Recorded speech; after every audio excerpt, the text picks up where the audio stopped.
Survivor Indonesia. Siang ini saya sedang berada di makam Eropa Peneleh, sebuah makam kuno di era kolonial Belanda. Di dalam kompleks makam ini terdapat ratusan kuburan orang-orang Eropa yang dulu tinggal di Jawa Timur, khususnya di Surabaya. Dan tempat ini, kompleks makam Peneleh ini sekarang sudah ditetapkan sebagai salah satu cagar budaya di Surabaya. Yuk ikuti review Survivor Indonesia.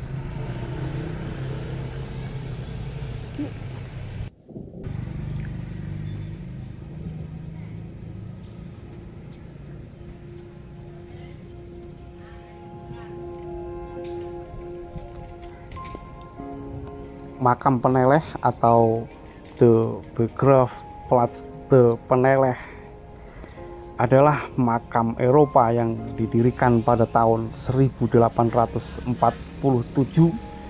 sebagai pengganti dari makam Kerembangan yang ada di kota Surabaya di masa pemerintahan kolonial Belanda. Pembukaan lahan untuk keperluan makam Eropa tersebut menjadi salah satu prioritas pada masa pemerintahan kolonial Belanda. Seiring dengan meningkatnya jumlah penduduk Eropa yang tinggal di kota Surabaya.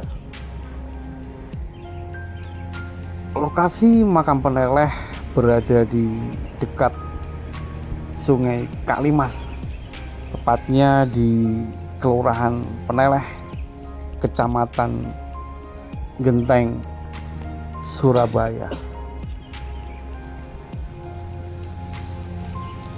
Kompleks makam Peneleh juga berada di antara kampung-kampung saat ini seperti Peneleh, Pelampitan, Undaan, Grogol, dan Pandean.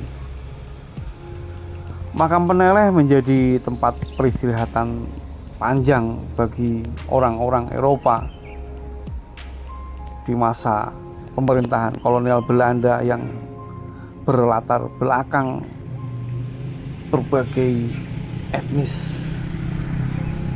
Hal ini bisa dilihat dari adanya simbol-simbol agama dan keyakinan yang ada pada nisan-nisan tua tersebut.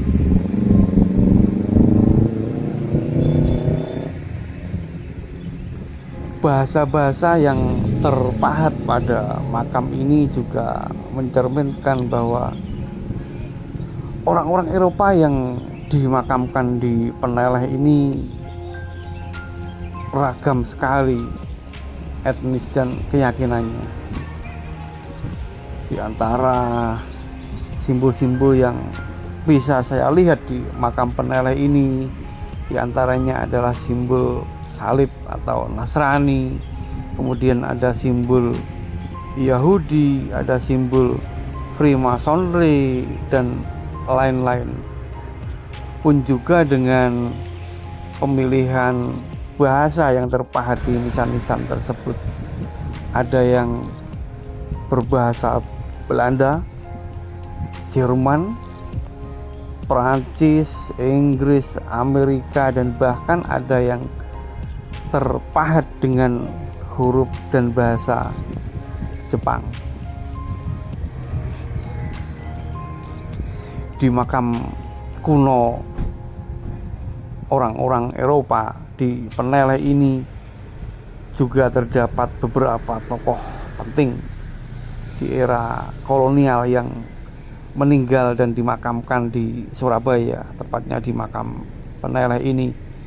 Di antaranya adalah Gubernur Jenderal Pieter Marcus yang batu nisannya terpahat 1841 sampai 1844. Pieter Marcus adalah Gubernur Jenderal Hindia Belanda yang sempat tinggal di Surabaya dan meninggal di Rumah Sakit Simpang ketika itu pada tahun 1844.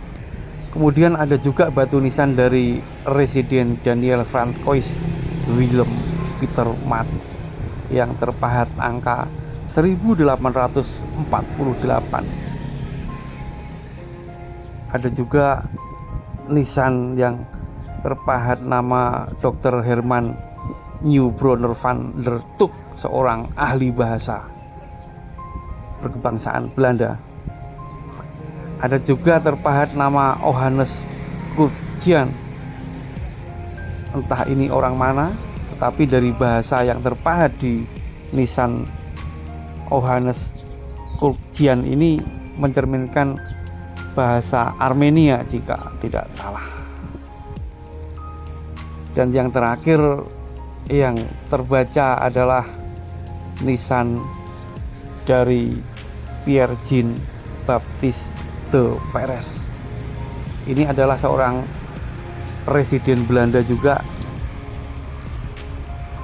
yang menjabat di Surabaya sekira tahun 1848 sampai 1853. Makam Peneleh menjadi saksi bisu sejarah Surabaya pada masa kolonial Hindia Belanda.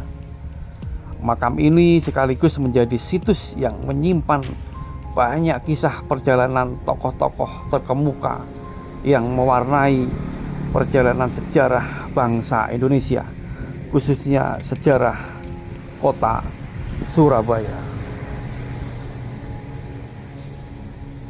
Sampai jumpa pada review dan konten-konten Survivor Indonesia selanjutnya.